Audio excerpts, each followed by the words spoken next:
আলিপুরদুয়ার ২ নম্বর ব্লকের চাপড়ের পাড় এক গ্রাম পঞ্চায়েতের ১২র ২৫৭ নম্বর বুথে আবাস যোজনায় ঘর পাচ্ছেন না প্রকৃত গরিব বাসিন্দারা। ঘরের দাবিতে ধর্ণা ও অবস্থানে বসলেন তৃণমূলের বুথ সভাপতি দীপক সাহা।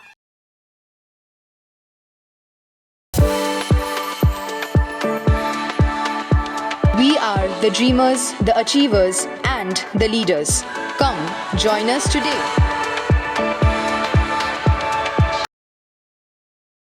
অভিযোগ, কয়েক বছর আগে আবাস যোজনার জন্য নাম জমা দিয়েছিলেন এলাকার প্রকৃত গরিব পরিবারগুলি, কিন্তু আবাস যোজনার চূড়ান্ত তালিকায় তাদের নাম নেই।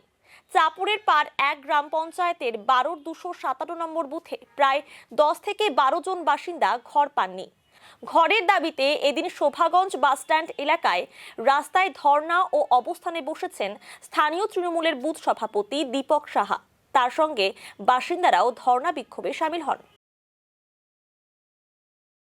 আজকে এখানে মূলত বসার মেন কারণ, দীর্ঘ প্রায় ৭.৫ বছর যাবৎ আমি আমার গ্রামের যারা প্রত্যন্ত গরিব মানুষ, যাদের অ্যাকচুয়ালি থাকার ঘর সেভাবে নেই, তাদের জন্য বারবার আমি প্রত্যেকটি আমাদের লোকাল নেতৃত্ব এবং ব্লক স্তরের নেতৃত্ব, জেলা স্তরের নেতৃত্ব প্রত্যেককে জানাই মৌখিকভাবে, এবং তারা প্রতিবার বারবার ওরা আবাস যোজনার নাম নথিভুক্ত করার জন্য আবেদন করে।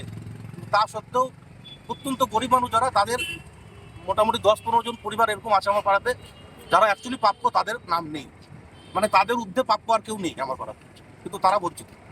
কিন্তু আমি একজন সাধারণ মানুষ হিসেবে বারবার ওনাদের আশ্বস্ত করছিলাম, ওনারাও আমার কাছে বারবার আসতো, বা ওনাদের জন্য যতটুকু যা করার দরকার বারবার সবার কাছে গিয়ে বলছি, কিন্তু আজকেও এই আবাস যোজনার তালিকা ওনাদের নাম নেই। আমি আর অন্য কিছু বুঝতে না পেরে আমি সরাসরি ডিএম ম্যাডাম এবং মুখ্যমন্ত্রী যাতে আবার এই বার্তাটা পৌঁছায়, কারণ লোকাল নেতৃত্ব, জেলা নেতৃত্ব, ব্লক নেতৃত্ব কোনো কিছু এই সাড়া দিয়ে উঠলো না। সরাসরি মুখ্যমন্ত্রী এবং ডিএম ম্যাডামের কাছে আমি উত্তর চাই, এদের নাম নেই কেন। এই জন্য আমার এই ধর্ণামঞ্চ। আমি আজকে ছোট্ট একটা জায়গার মধ্যে, আমি লোক আনিনি কাউকে, আমি নিজে একাই বসেছি, যাতে রাস্তা যানজট করি না হয়, একাই যাতে শান্তিপূর্ণ আমার এই ধর্ণা অনুষ্ঠান। মাটির ঘর প্লাস তিরপালের উপরে তিরপাল দিয়ে চাল দেওয়া, মাটির মানে এরকম ঘর আমাদের টাউন সংলগ্ন আমাদের গ্রাম, এই যে বাস স্ট্যান্ডের পাশে আমাদের গ্রাম, এবং কি আমাদের গ্রামে বছরে ৬ মাস জল থাকে, বন্যার পরিস্থিতি আমাদের। এমন বাড়ি আছে যারা বন্যার সময় বাড়ি ছেড়ে অন্য কারো বাড়িতে থাকে, তাদের নাম এই লিস্টের নাম নাই। এমনকি পাকা তোমার ওদের একটা মানে একটা টিন কিনেও যে নিজের ঘরে লাগাবে সেই সামর্থ্যটুকু ওদের কাছে নেই। দীর্ঘদিন ওনাদের বাড়িতে কয়েকবার এর আগেও সার্ভে হয়েছে, বারবার সার্ভে হচ্ছে। এর আগে আমি দিদিকে বলো ফোন নাম্বারে ফোন করে ওনাদের বাড়িতে সার্ভের লোকও আনছি, সার্ভে হয়েছে ওনাদের বাড়িতে, তারাও আশ্বস্ত করে গেছিলো যে এবার লিস্টে ওনাদের নাম থাকবে, তাও আসেনি। এমনকি ওনারা এতভাবে মানে মন থেকে দুর্বল হয়ে পড়েছে যে মানে ঘর তো ওনারা অনেক বড় ব্যাপার, ওনারা একটা পায়খানা পর্যন্ত আজ পর্যন্ত সরকার থেকে পেল না, আমাদের তৃণমূল সরকার। আমাদের এটুকুই ওনাদের মানে বোঝাতো, মানে ওনাদের হয়ে আমার একটু আন্দোলন যে ওনারা যাতে সরকারি আবাসের নথিভুক্ত থাকে ওনাদের নাম, প্লাস একটা মানে পায়খানাও যাতে ওনারা পায়। আমি সবার আগে বলবো আপনাদের দ্বারা, বা আপনারা যদি খবর করেন তো ওনাদের বাড়িগুলো একবার খালি আপনারা দেখে আসবেন কি পরিস্থিতিতে ওনারা আছে। অ্যাকচুয়ালি ওনারা যদি ঘর না পায়, যেটা আমি লিখছি, আমি লেখাটা এখানে আসছি কিনা, যে গরিবরা যদি ঘর না পায় আবাস যোজনা ব্যর্থ। এই গরিব মানুষগুলো যদি ঘর না পায় আবাস যোজনার কোনো দাম নেই। নাম তো নাই, তো এরকমই চলছে এখনো হবে না। অবস্থা তো ভালো না, ঘর তো নাই, প্লাস্টিক দিয়ে বেড়া দিয়ে রাখছি।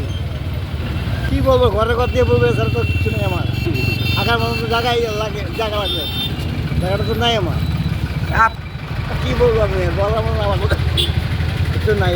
ঘর পাই না, পায়খানা পাই না, টিপালের তলে আছি 10 বছর ধরে। কিছুই নাই, পায়খানা নাই, ঘর নাই, টিপালের তলে পরে তো জল পড়ে ঘরে, বিছানা ভিজে যা। আবেদন জানাবো যে আমার এই অবস্থা, দিছি 2 বার, ও কয় আপনার নাম নাই।